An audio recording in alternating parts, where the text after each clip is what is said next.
All right. We just got done playing a retarded game of bingo. Oh god, I forgot about that. You're bad. I'm offended at how you started that. Everyone, this is Gino. He works at WAND TV, which is a local TV station here in town. We're going to review Riddick right now, and then tomorrow afternoon, I get to review Riddick again. This is like the practice. Hey, I get to do it next week, too, so I got to do it more than you. At least, well, this time around, I can say fuck. Now, you actually went back and... Wait, was it your first time seeing the other two movies? Yeah, I had never seen the other two, because I'm not the biggest Vin Diesel fan. So yeah, I when this was coming out, I had to know what was going on. So about a month and a half ago, I watched them for the first time. Yeah. And thought they were okay. Watched the cartoon also, which actually is the best. The cartoon was the best one? Yeah. Really? Nice.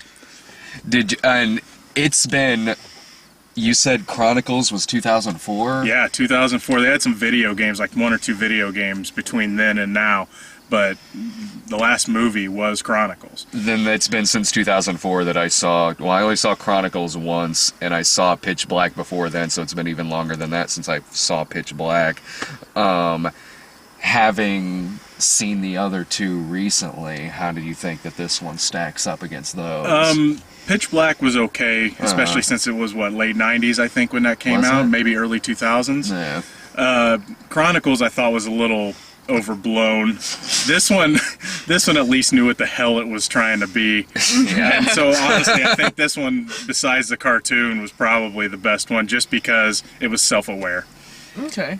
It is that. I remember really liking Pitch Black a lot. It was decent.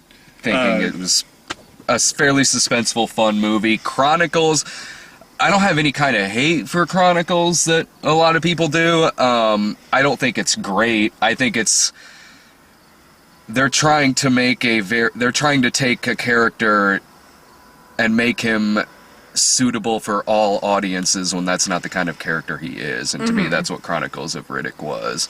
It was a movie made for summertime audiences when that really kind of declaws the fucking character. Oh, yeah. This one brings it back to... This one brings it back to... It's not Chronicles of Riddick.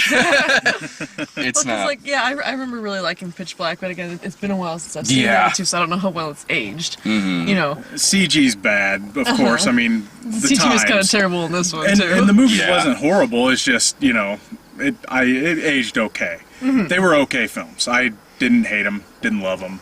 They were fun to watch. Again, I'm going off of 9 years of memory, but sitting here watching this...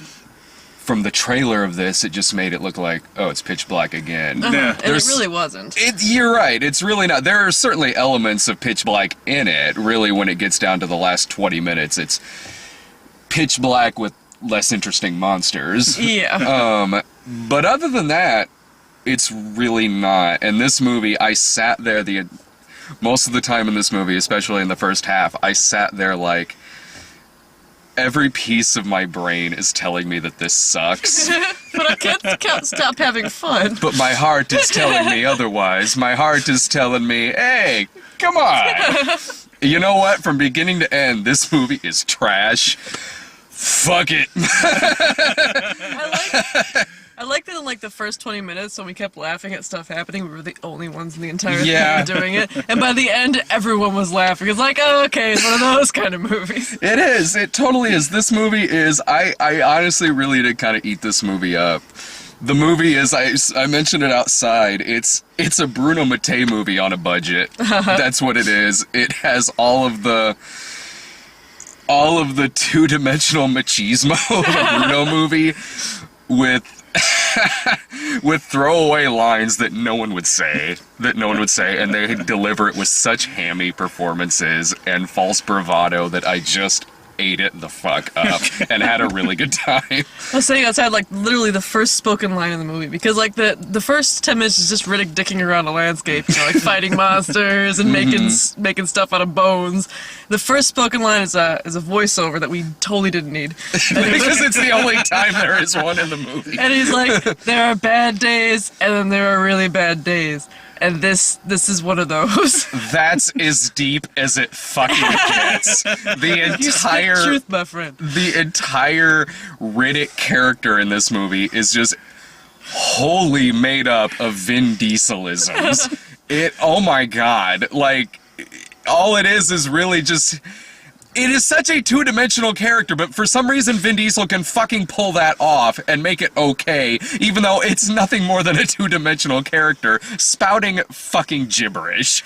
Like when he says, what was the name of that other planet? Furia? When he says, I thought I was on Furia, but it turned out I was on another planet called not Furia. Oh, okay. Snark it up. I can't argue with that. I can't argue with that logic. I did, because like all the characters were that two-dimensional, but I felt that it worked. It didn't feel stilted so much as it felt like everyone was just simple, you know? Yeah. And it didn't bug me except for with Katie Sackhoff, because it kind of felt like, it's like, oh, they lobotomized Starbuck. You know what? I dug the shit out of her in this movie. I did too. It was just, it was weird that she was playing kind of the same character, but much, much dumber. It was definitely very Starbuck-ish. Only in that it's Katie Sackhoff playing her. But playing like a hardcore, badass, gun-toting, chick with balls. And at the same time, I'm glad it was her playing that character, because anyone less confident than her in that role would have been entirely forgettable. But Katie Sackhoff carries whole scenes without even saying a word. Like many scenes where she's sitting there at her sniper rifle, she's completely confident and really intimidating without saying anything. And the only time it really reminded me of Starbuck is just because it's Katie Sackhoff playing her. Other than that, the character's a lot more vulgar. The character's... Well, the flirty bits, I think, were most indicative of Starbuck for me. Yeah. Which, can we get into that? Can we get into that? The outfit, totally. The outfit's it's like starring Katie Sackhoff's tits, because like... Why not? Like, you get a side boob shot in the movie. You totally get a side boob shot in the movie, and honestly, not that I agree with this, but from a producer's standpoint, I understand why maybe they didn't have her out front as, say, the John's character, because really, I think it would have been really cool if she was playing that character, like a much more prominent character. But from the standpoint of the producers of this movie, if she still kind of does, but if she absolutely would have completely overshadowed the lead character of the movie. She would have walked away with the entire film. And I'm not saying that that's a bad thing. I wish that she was playing a more prominent part in the movie, but with what they give her, she's talented enough, she's macho enough, she's charismatic enough, she can act solely with her face without saying a word. She carries a part that would have been just a complete write-off for a lesser person playing the role. Yeah, if it hadn't been Katie Sackhoff, I would have left a lot matter at the fact that there's the female prisoner who's gone relatively quickly, but she kind of fell by process of elimination into like the romantic lead. And even though she was lesbian, and so it was basically like she came out and like, yeah, I don't fuck guys, and then by the end she's like, Vin Diesel, you've cured me. I don't fuck guys, but I fuck them up. You know what would have made that even so better? And honestly, it's because this is a trashy B movie that I did not get pissed off at any of that, because the violence is trashy, the sexism is trashy. It walks hand in hand with each other in this movie, and I could not get mad at it, because it's just the kind of movie that it is. It's an exploitation flick, so why the hell not? What would have made it even better at the end is if Vin Diesel, when he was flying away in the ship, she came up behind him and put her arms around him. That would have been fucking hilarious. He definitely domed her at the end, though. Oh yeah, it's rare you see a movie where your lead action guy threatens rape upon the lead. No, he specifies that it's because she asks him to, which is why he's the good guy. Yeah. But he did the dom grab ass just like, at the end. He's just like, yeah. Now you want mine. Yeah. As they're going up that rope, he's like, yeah. Well, if he didn't grab something to hang on to, he would have fell. He was just thinking smart. I think why he it wasn't was thinking, okay. I want to screw Katie, huh? No, definitely not. Why it was okay for me is that it had such a sense of humor about it. Yeah, absolutely. Like, we're gonna end up fucking by the end. She's like, all right. Yeah. absolutely, because that's totally the kind of movie that this is. This is so not taking itself seriously. These things happen not because it's in the hands of a bad screenwriter. It's because it's in the hands of a guy who's writing a B movie. Yeah. A guy who's writing the type of movie where you would expect to see that happen. But even with that being said, she is confident. She's not running around slipping over shit. She's not fucking things up for anybody. She's not how you described Mary Louise Parker in Red 2. Oh, yeah. She's not that. Lady Gilligan. Yeah, she's not Gilligan. She is a confident character in this film. But yeah, you got a titty shot. Like some sweet side boob, and he had that awesome line about her toenail polish. Yeah. Your toenail polish. It matches your nipples. It matches your nipples. Alright. Fuck it. That's why I picked it. Oh my god. That villain, Ricardo Montalbani. Santiago or whatever his name was. Santana, that's it. So there's Vin Diesel stuck on this planet, and he wants to get off because there's a thunderstorm full of monsters are coming. I don't know how he knows, but he does. He just does. And so he sets off like this emergency beacon that basically beams out to all the mercenaries in the area. Hey, check it out, Vin Diesel's on this planet. You should come over and capture him. So you end up with two mercenary groups: the good guy mercenaries, which has got Daddy Johns and Katie Sackhoff and some other guys, and then the bad guy mercenaries with like the one kid who reads the Bible and is a stand-up citizen. As it says in Isaiah. You know, they showed the Holy Bible. I was so afraid they were going to be like, we're on Earth. I really, that was my biggest fear. When they found that golf ball at the beginning, and that I was like, oh, thing. God damn it. It's like, this better not be Earth. At least it's a better killer Earth than After Earth. Earth. They had about the same level as CGI. So anyway, yes, but that tried to be serious. Yeah, this tried to be, did. you know, especially Will Smith. Oh. We gotta So get serious. off this planet. You know, no, this was at least trying to be fun. Mm-hmm. Yeah. But yeah, the head of the bad guy mercenaries was Santana. And at first he was annoying the crap out of me because he had this really weird, Hey, gringo. punishingly bad I am Hispanic sight. accent. I am sound. And I'm going to put your head in a box. I'm going to call you too soon because you arrived too soon. I was getting too attached to her. I can't even do the weird accent that he was doing. Yeah. But I kind of ended up liking him towards the end because he was so, who's that like, evil scientist from Lost in Space?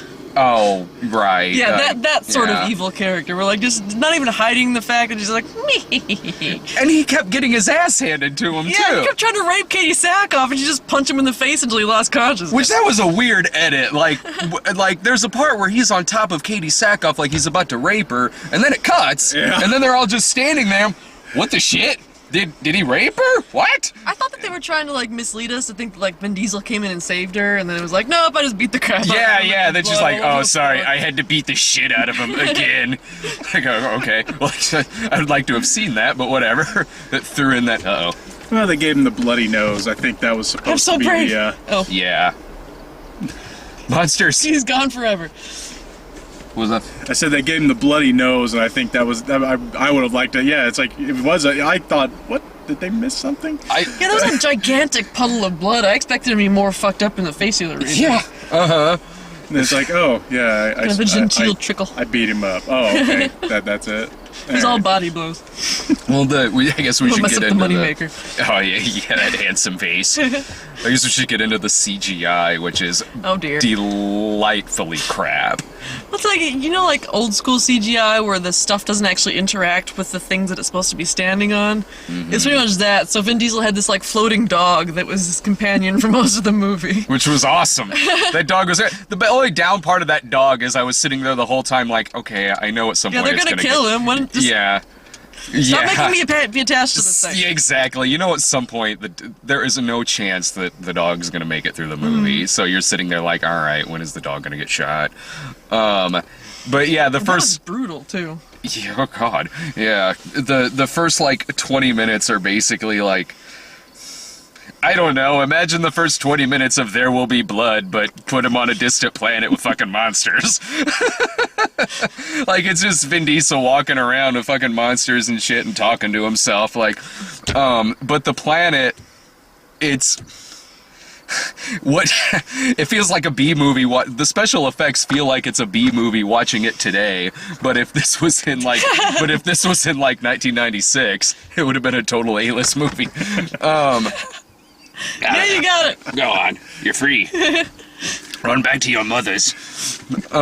So the special effects have absolutely no depth to them. You really can't tell how far or close some backgrounds are. But normally, if the movie was trying to be dreadfully serious, it'd be like, oh wow, well, that looks bad. But in this movie, it really goes along with the fucking tone of this movie. It does. The crap special effects absolutely walk hand in hand with this film. The movie would not be the same without the absolute horrible levels of CGI in this thing. You knew right off because the titles came up. It was kind of like this cool black font, and then it raised up into that like mid-90s computer graphic shiny marble texture. I'm like, oh, okay. We're in for one of these. Sweet. Well, the first thing you saw was that little dragon thing walking up, and of course he's, monologuing for us. Yeah. Got like twitchy shredder when he hand. grabs that thing's neck, I swear it went through his hand. Oh, yeah. The monsters in this movie, they're just really stock monsters. Honestly, they look like a cross between the xenomorphs and a scorpion. You know what they reminded me of, and this is kind of obscure. In Men in Black, when Agent J is like shooting at the shooting gallery, and there's that one monster hanging from the street lamp with like yeah, it was that guy, only in puddles and attacking you. They made a movie out of that guy. Right on. Yeah. I could totally see that. Yeah, that's true. Yeah, and the monsters kind of just show up really towards the end. Really, most of it is.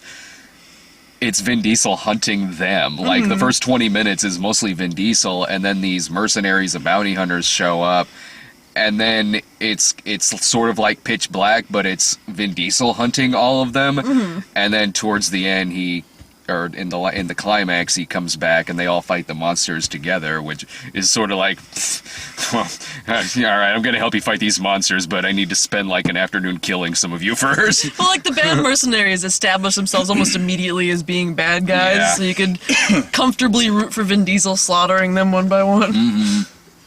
And it really, I do like, and we were talking about this too, I do like that it did factor in elements of both movies. It's not a reboot, it's a sequel. It's a much smaller scale sequel than Chronicles, which that's the kind of movie that Riddick really works in. But yeah, it flat out references characters from Pitch Black.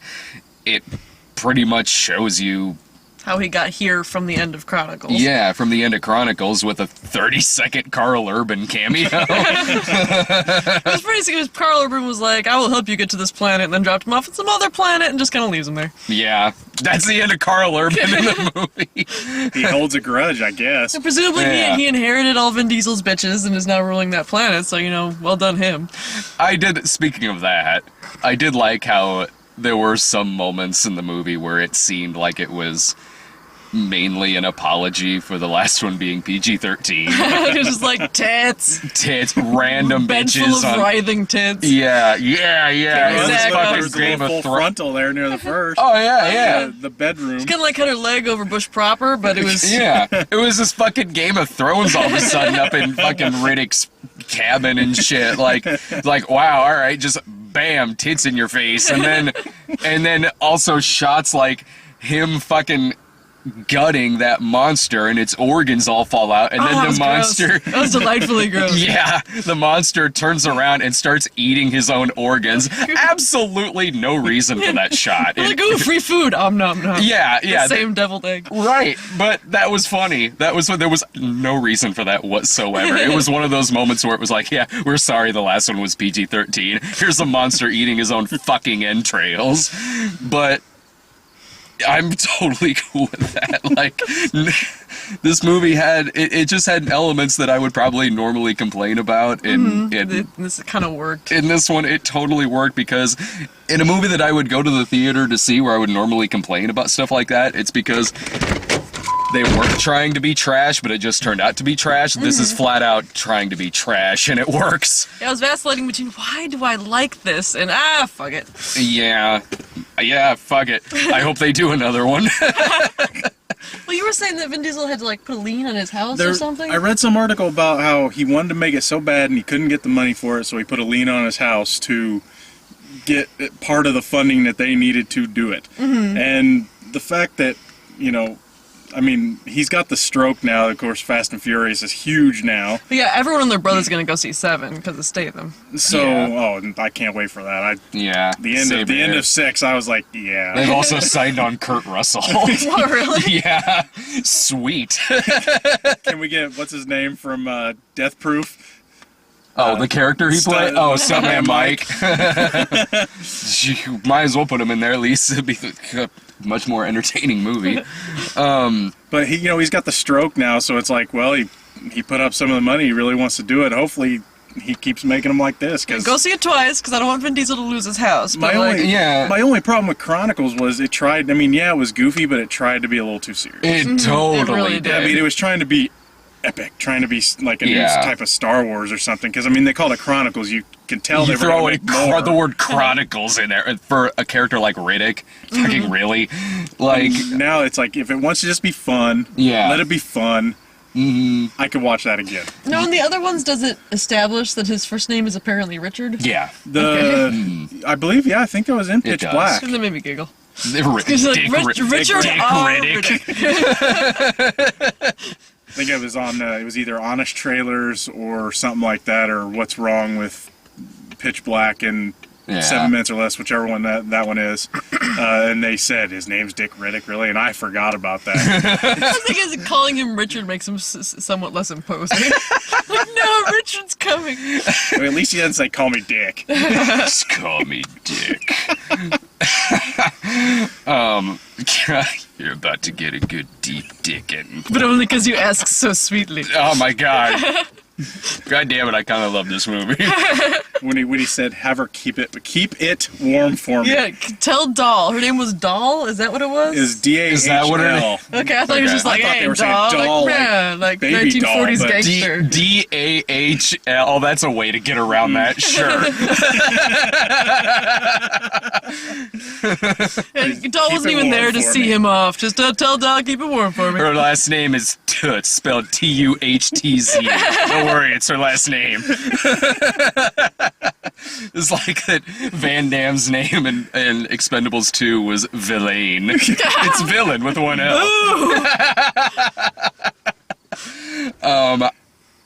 I don't know what else I have, really. We can bitch about Robocop. Oh, yeah, we can get to the trailers. That's the first time I've seen that. And let me put a pause. So, Robocop trailer, that was a thing we saw. Why is he black now? I mean, like, his armor was kind of weird. Oh, they said it. Let's make him cool. Yeah, we make him like all tactical and shit. Yeah, make him black. And was that Michael Keaton said that? Was Michael which Keaton. Makes it even funnier because Batman. So make him like me. Make him like Batman. Good. That's what I got out of that. Good. Michael Keaton's my favorite Batman. Mine is Ben Affleck. It looks like they at least changed it up. Because I am an optimist. It looks like they at least changed Robocop up some. Well, yeah, it's now a PG-13. I can see his face the whole, more than I saw Robocop. You know, they told the wife, things like that, unlike the other one where they didn't tell her and she found out what in the third one. But those were good things about the first one. Well, I'm just saying at least it looks like they're trying to make with your changes. They're trying to at least make changes to it versus just redoing it and not changing a thing. Now it probably will suck. It looks like they've went ahead and made what could be a decent TJ Laser movie, because it's not a fucking Robocop movie. Like, PG-13 did not fucking work for Robocop 3, and it's not gonna fucking work for this one either. I don't know. On the one hand, It does have a decent director. It's got a good cast. Looks like shit. It really does. Gangster Squad had a great cast too. I don't know if I liked Gangster Squad. Good things. I was expecting something else. And it was just goofy to me. I was expecting a goofy B gangster movie. That was pretty much what I got. I don't know. I was expecting something a little more serious. Does he what? Doesn't Gosling take his shirt off in that? Well, yeah. What's your problem? Yeah, come on, dude. Well, it's better than only God Gosling forgives. does do the same thing for me as he does for you. Gosling does that for everyone. Right? All right, I go get keep warm. the bed. Keep the bed warm for me. Keep it warm for me, guys. RoboCop looks it looks like ass. It looks like Michael Bay made a RoboCop movie. You know, I wouldn't be surprised if he has his hand in that somehow. It's not a I know it's Platinum not, Dunes movie. but you never know. It seems like part of the RoboCop movie is him mourning the loss of Alex Murphy, because he's not really a character in that movie. He's a character that they reference in flashbacks, whereas in this one it seems like Alex Murphy is RoboCop, and I don't like that. You know? Yeah, it seems like RoboCop should be a separate character. Right, yeah, because... And granted, it's just, I'm just going by the trailer. Maybe it's fucking different when you see the movie. I have no fucking idea. But just going from the trailer, it looks less like he's a robot or a RoboCop and more that, I don't know, he's fucking Iron Man. That They gave him an exoskeleton, but he's still the same dude. Yeah. And I love Joel Kinnaman. I like the casting of this movie. I love Joel Kinnaman. I really dig the shit out of The Killing. I love Michael Keaton to death. Dear God, I want to see him come back and play older Batman. That would be a fucking dream come true for me. Samuel Jackson is TV show host in it. Gary Oldman as the guy who makes RoboCop. It's from the same dude who wrote Zodiac. Who's Dick Jones? Dick Jones. I think that's supposed to be the Michael Keaton equivalent. Oh, is it? Like he's the head of that company. That's all right. But man, nothing about anything I've seen of that goddamn movie is any good. Well, even the mask retracted. That's so sucky. Why? It's supposed to be the stretched face. When they show the face, it's like Iron Man. Yeah. Which is encased in metal and not stretched over an exoskeleton. Was in RoboCop, I think he had an arm left, his body, and part of a leg in his head, right? This one, he's just got 4th-degree burns. He's just kind of burnedy. He lost an arm. Because his car blew up. PG-13. In the line of duty. We can get away with having his car blown up, but we can't shoot him to pieces. PG-13. Yeah. You know, they showed Jackie Earle Haley's. He's supposed to be the Boddicker of the movie. I don't know what like it, but I hope could so. see that. That'd at least be a good pick. Yeah, Jackie Earle. Again, another actor I like. I don't know what he's really playing in it, but yeah, I saw him in that one scene. What else did we get? We got Escape Plan. I get a kick out of that every time I see it. I've seen that trailer how many times in the theater. I'm down for that. And it just looks it's a jailbreak movie. It looks like fun. It looks like a You're more of a spin-off of the Sylvester Stallone fan Expendables. than I am. Oh, yeah. Hell yeah, fucking Sylvester Stallone. Sylvester Stallone, Arnold, prison from Face Off. Sold. It's basically Arnold and Sylvester Stallone trying to act through their plastic surgery. What are you implying? I've implied that they have had aging extensive gracefully. just turning to silly putty in their old ages. They are the swans of elderly action heroes. I will say though, I'm digging the Schwarzenegger goatee. Me too. I don't know why he hasn't done that much. I don't even know if he's done that before. I mean, has there been any other movie other than Kindergarten Cop where he had a full beard? Stubble. Not that I can remember. That's a good question. He's always had honestly. such a good chin, you know. Yeah. Why hide that under? But I'm digging it. I don't know why. It just looks along right with the on gray him. hair too. He's totally pulling off that look. That is totally my kind of movie. It is cheesy Stallone, cheesy Arnold. They're breaking out of prison together. Odds are I will probably like it, and even if I don't like it, odds are I'll probably still recommend it. I said before, they're basically breaking out of the prison from Face. No, that's exactly one what of my it favorite is. parts of that movie. So. Yeah, that's totally what that is. We got that Prisoners trailer for the 800th time. Yeah, Ben Affleck has alligators. Runner. Do you need me to do it again? It's Batman versus, or I'm sorry. What are you gonna do? It's Batman versus The best Batman. who wants to play the Riddler. Justin Timberlake came out and said he wanted to play the Riddler. What? Yeah. He goes. They asked him if he'd play Robin. They were talking to him about Runner, and they said, well, now that Ben Affleck, you're getting close with him, they said, he's Batman, are you going to be Robin? He's like, hell no, I'm not going to be Robin, but I want to play the Riddler. I like Ben Affleck. I do too. Or the Joker? No, he wants to play the Riddler. I want to see Nick Cage play the Joker. That wouldn't be such a... I want Benedict Cumberbatch to play the Joker. Well, he can't play everything. Well, Yes, he can. exactly. Yes, he can. Want Jim Carrey to come back as the Riddler. I would love him Right? to be the Joker. Jim Carrey? I always saw Jim Carrey, when he played the Riddler, the faces he was making, stuff like that. Now, he couldn't have played the type of Christopher Nolan Joker, probably. Yeah, he was manic enough, definitely. He could definitely play the crazy, Batman animated series type. Yeah, he's what made that movie creepy, too, for me. What, Forever? Yeah. Batman Forever? In a couple of parts, yeah. I think spangly bodysuit. I think if he played the Joker, he would just be playing the Riddler again, and how he played the Riddler in that movie. Yeah. But I'd like to see Crispin Glover play the Joker. I have... That would always been a great one. Yeah. Always. Yeah. I have absolutely no problem with Ben Affleck playing Batman. I don't. I like Ben Affleck. I've honestly, even in Ben Affleck's dark days, I still liked the guy. Yeah, he did some shit movies, but Mallrats, a few other movies around at that time, I still kind of got a kick out of. I always found him to be a likable guy, even when he was doing some movies that were oftentimes crap, but even I still kind of liked some of them that still got a lot of shit.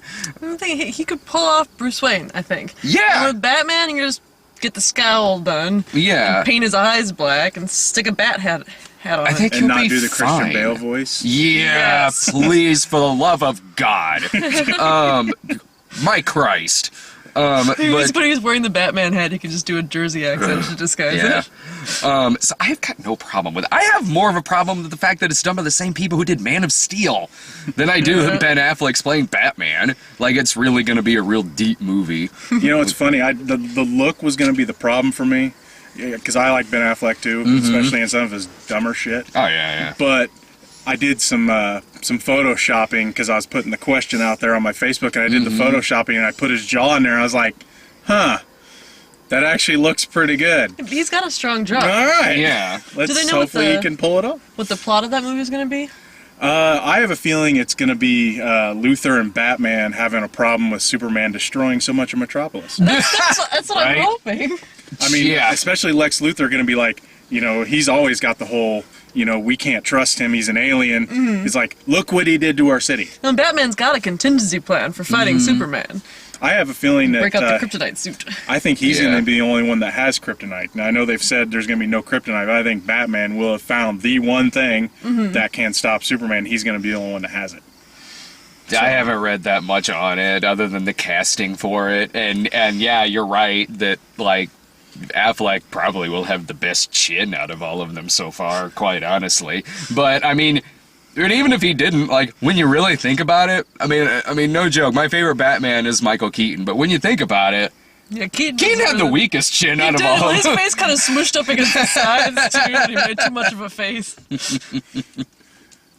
The best shit was probably Val Kilmer, and he's my least favorite Batman. No, Clooney. Clooney's my Yeah, least favorite. Clooney, but not because of Clooney, really. Yeah, it was just because of the movie. Yeah. Though Clooney was a halfway decent Bruce Wayne, but Well, That's the because thing, he's he got to be is able to play Bruce both Wayne. characters. yeah. And when he was Batman, he was just Clooney in a bat. he didn't change his voice fucking at all. He reminded me of Freeze, Adam I'm West. Batman. If Oh, yeah. anybody. If I want to see that, I'll This watch is my Nick. badge card, and these are my bat skates. If I want to see that, I'll just watch Nick Cage and Kick Ass. Oh, Big Daddy. You did good, baby girl. Final thoughts, really, on Riddick? It's so dumb. It's so dumb, but go watch it. Oh yeah, Absolutely. Shit, but fun. It's a trashy fucking B movie.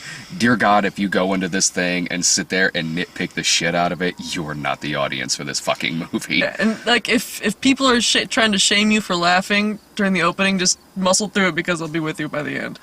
And the Chronicles, I'm curious to know what the budget for the movie is. Once I get home, I'll look and see, because I think the budget for Chronicles was like $120 million. That can't possibly be what the budget for this thing is. Like, but there's that one part where he was camping out, and I swear to God, it was like a set piece. Yeah. Oh, yeah. It was like they strung up some canvases and painted a background on it. Yeah. Which looked beautiful. They really gorgeous. Did. They really did look gorgeous. It looked like he was only standing a couple feet away from it. But yeah, it did look gorgeous. Oh, and there's one more thing too. If you haven't seen the trailer for this movie yet, just go see the movie. Don't watch the trailer, because the longer trailer for this movie pretty much shows you beat by beat everything that happens in this film, from beginning to like fucking end. Mm-hmm. So honestly, because of that, I sat there. Not that I would have thought that it was like an unpredictable movie anyway, but when you know the different beats that are coming up, like in the trailer, it shows the part where he kills Santana by kicking the machete at him. Mm-hmm. So, though really, if they're at this point in the review, yeah, yeah. Plus, he kills Santana by kicking a machete at him. Well, I've already said to go, and maybe someone will stop it at that point. There's always the one guy. Spoilers. There's always the one guy. But, man, you ruined Riddick for me. You ruined Chronicles of Riddick for me. Riddick 3 Chronicles of Riddick. I mean, yeah, I should have mentioned that earlier, but meh. Whatever. Yeah, the trailer gives away a lot. That tends to be the fact that Ben Affleck has Alligators trailer annoys the crap out of me, because I feel like I've seen that movie already. Because it basically shows you the entirety of the movie. So does the trailer for Carrey. Well, I know the plot of Carrey already. But even like, yeah, I mean, so do I, but... If I didn't, I would. But it's one thing to know the plot of the movie, and another thing to feel like you've seen the movie after you've watched the trailer. Mm-hmm. I think next week is... Insidious 2 and The Family. Which one's The Family? That's that Robert De Niro one where right. gangster and witness protection. It's Luke Besson's new film. Yeah, Is there parkour in it? Probably. Please. I'm sure there'll at least be one scene. Tommy Lee Jones. Robert De Niro just runs up a wall. Sure, why not? $12. Give me a ticket. I'll watch that shit. See you next week. We're done. Bye-bye.